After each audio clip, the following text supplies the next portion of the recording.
John, maybe if we limit it to the two last questions, Okay. just to take Yeah, into consideration the time. Yeah. I just want to say, first of all, thank you very much for coming here, and also I really want to thank you for going outside of Victoria, going working with the people like Indonesia and Malaysia, where they are really working into the equity system, and that really brings us to our community. That's another advantage. My question to you is there any appetite for a university like UVic and other university that introducing this, equity-based system into educational system? Well, that's a good question. I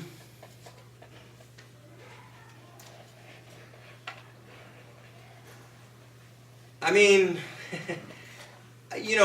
this would be something that we would have to work on. I mean, I think if there was a support for it, I think that, I don't speak for UVic, I speak for me as someone who's employed by UVic. And I'm not an administrator, I don't make any decisions about how resources are allocated or how funds are spent. I mean, my interests are research oriented. I think, if UVic is a public institution, if the public starts saying, look, we want this kind of knowledge, we want the business school to hire an expert in Islamic finance to work on some of these questions, to teach courses on Islamic finance, I think there's an imperative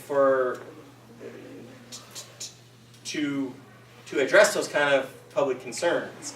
But again, institutions, they have, as I was just saying, they have their trajectories, right? They get set in their ways. You can change them, but you have to kind of work for it. So I think, I think UVic is accountable to the public as a public institution. And in many respects, if the public decides that it wants to promote some kind of knowledge, I think that, there's a public obligation, an obligation to fulfill that knowledge. So I don't think it's out of the question that could be created. But I think it would take a concerted effort on the part of whoever wanted to do that to actually, make the case for that. So I don't think it's impossible. I think it's definitely possible, but I think it will take a lot of work to get there. I mean, I've often thought about trying to do some kind of research projects that would be laboratories. What I'd like to do actually in the long term is create kind of laboratories for Islamic finance to actually facilitate these types of discussions. But I'm busy teaching, trying to finish this book, doing other things. So I haven't actually got there yet. But I would be interested in doing something like that down the road for sure. Yeah. Last question. So first of all, brothers, you may have realized there's so many questions. There's definitely a need for you to come back again. I would be honored. Yes. We can talk about certain things we have no control over and raise awareness. On the other hand, there are some things maybe they are within our reach that we can do. And there's something I've seen, especially in BC, and that's the proliferation of credit unions. I'm not saying they're Islamic, but definitely if I were to deal with a bank and I have no choice, I would rather use a local Victoria credit union than dealing with a bank that is run by institutional investors. So my question, maybe you or Brother Rehan or anybody who can answer before the end of the day, is what are the steps to open a credit union in BC? It probably has the most favorable atmosphere because, Van City and, for example, and Coast Capital is one of the two is actually the largest in Canada, and there's many more. So there should be some. I couldn't find enough information myself, so. Yeah. I think you're right. I think credit unions have a lot going for them. Again, I'm a researcher and a teacher. I'm not an expert on opening financial institutions. Right. And I think actually I'd probably do a very bad job at that since I'm terrible. I can't even balance my own checkbook. So maybe it's for Brother Rehan later on. I think you're absolutely right. And again, I think it goes back to this earlier point that I was trying to make about, the solutions they're going to come from us, right? They're going to come from the ground up, from the grassroots, from the bottom up. They're not. I don't think we should sit around and wait for people from the top down to come out and fix our problems for us, because they're not going to do that. Do we have time? Yes, if we could take one more from the sister's side, only because I don't want people to say we focus on the brother's side or the sister's side. So, last question, yes. I just found it interesting on the topic of dressing. And you mentioned that it's happening because they have to adapt to an already existing system. But at the time of the Prophet, the Islamic ideology came into an already existing system, and they had interest, and it was a very powerful tool. And there was a hadith that discouraged Muslims from bay al-Iman.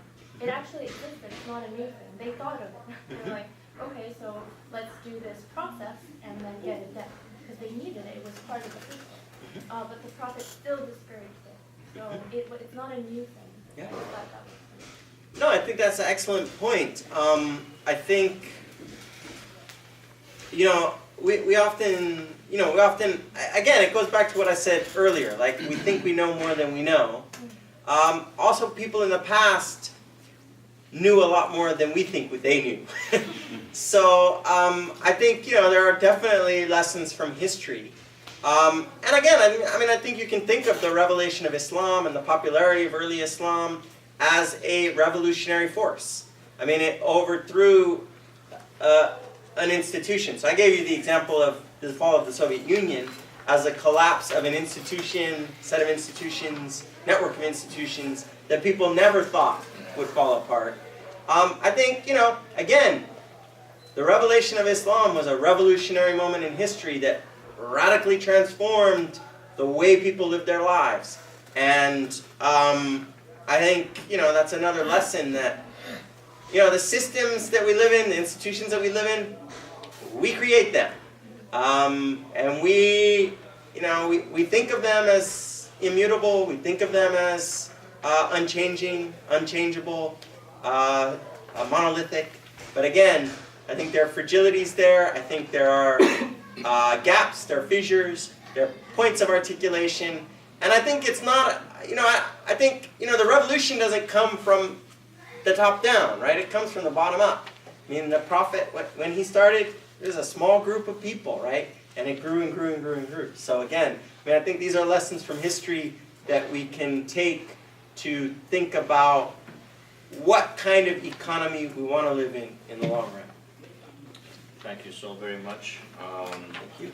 And I'd just like to say it's nice for a change not being the person answering the difficult questions. I really appreciate that.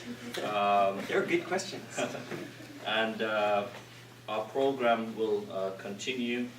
Right now we'll take a short break, about 5 minutes, and then inshallah we'll move on with lunch being provided here. So please stay for that. And then we'll take time for the prayer, and we'll resume our program again at 2 p.m. Here in the same place, and that will be a question and answer session with Brother Rehan. So thank you very much for coming out here today and educating the community.